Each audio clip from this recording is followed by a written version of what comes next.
Nang maluwag. Kasi syempre nung nag-spread yung rumors na hindi rin nagustuhan at baka grounds para magdemanda. Parang for me, we've been doing this for a long time na ginawa ko na nga si President GMA, President Era, President Duterte, parang never naman nangyari to. Kaya confident ako na hindi naman gagawin. And true enough, parang mga fans, pangaraw sila ng bubble gangs. Parang looking forward pa sila. So ako, thank you sa inyo. Pero iba kasi ito ngayon, di ba? Kasi nga naiinit yung mga tao at iba yung nararamdaman doon sa ini-impersonate mo na character. Oo nga. Pero knowing the show naman, for yung 30 years na namin, na track record namin, never naman talaga kaming nang-offend. Never kaming nang-yurak ng pagkatao ng mga tao. Ako especially talagang nilalagyan ko ng limitations. Kung ano lang yung pwede at hindi pwede.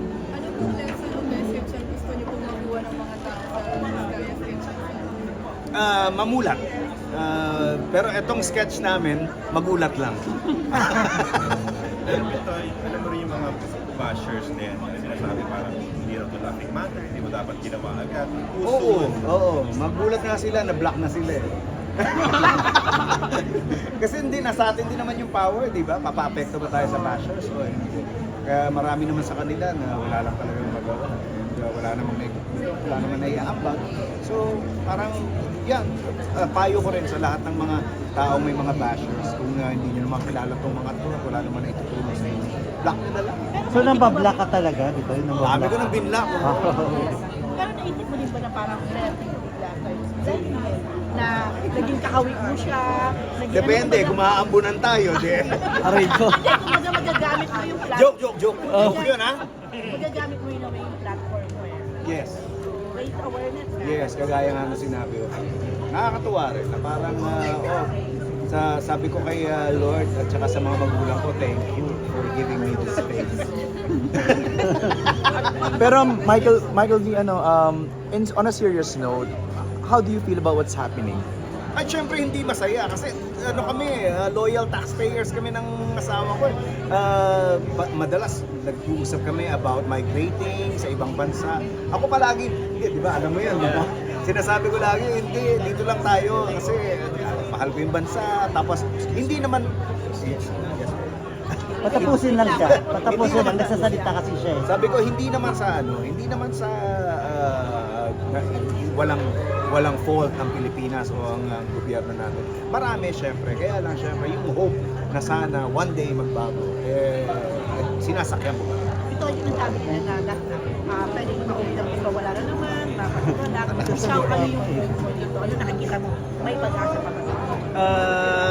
Mahirap sabihin, pero kailangan umasa na may pag-asa. Hindi ka pa naman napapagod.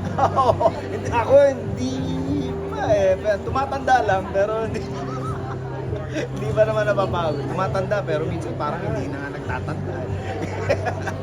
Kaya nag-invite ka sa Sunday. Ano bang pasabog niya? Anong name mo doon? Si Shala Dismaya.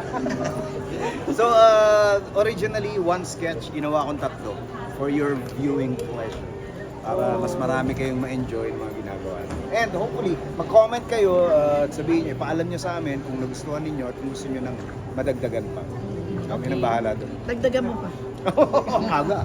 Di pa napapanood. Thank you, Bito. Thank you. Thank you, Bito. Thank you. Thank you, Bito.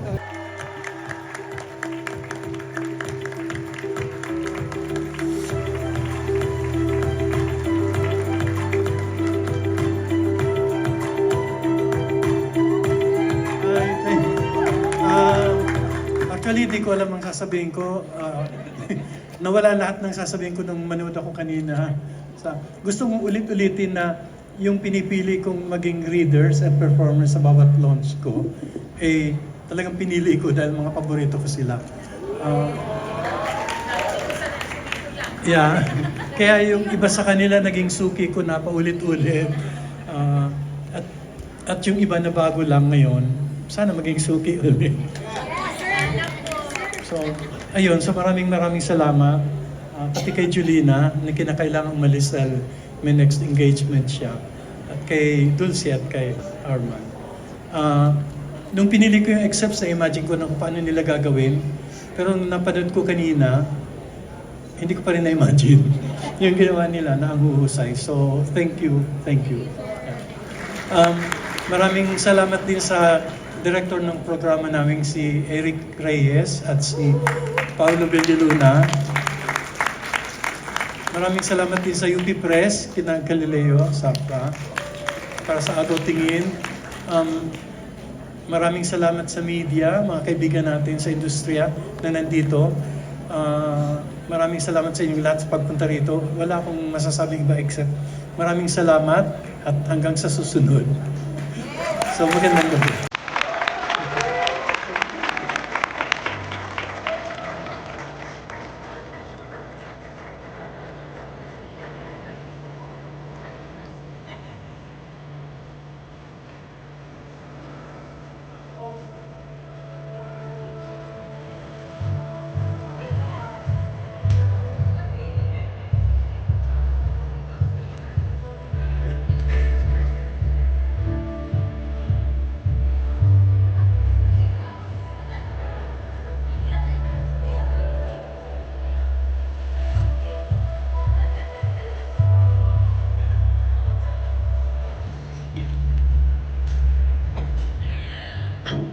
Maraming salamat po, Sir Ricky. At dito po, nagtatapos ang ating celebration sa mga bagong likha ni Sir Ricky. Please support po Agaw Tingin at Pinilakang Tabing. They're available now sa Ricky Lee booth dito sa MIBF. Pwede rin pong umorder sa Shopee, Lazada at TikTok. Visit the FB page, Ricky Lee. Maraming salamat. Yes po, maraming salamat po sa inyo. At gusto ko lamang sabihin, naalala ko lamang sa pelikulang Relasyon na isinulat din ni Sir Ricky, sinabi ni Emil kay Lourdes, mga tauhang ginawa ni Sir Ricky. Ang sabi ni Emil kay Lourdes, habang minamahal kita, ay nagiging mabuti akong tao. And Sir Ricky, whenever we watch the movies, the plays, and we read the novels that you've written, yun po ang ginagawa ninyo sa amin. Nagiging mas mabuti po kaming tao. So maraming salamat po. Hanggang sa susunod na book launch ni Sir Ricky, thank you and enjoy reading. Mabuhay po kayong lahat. Maraming salamat Mabuhay po. si Sir Ricky. Thank you po, Sir Ricky.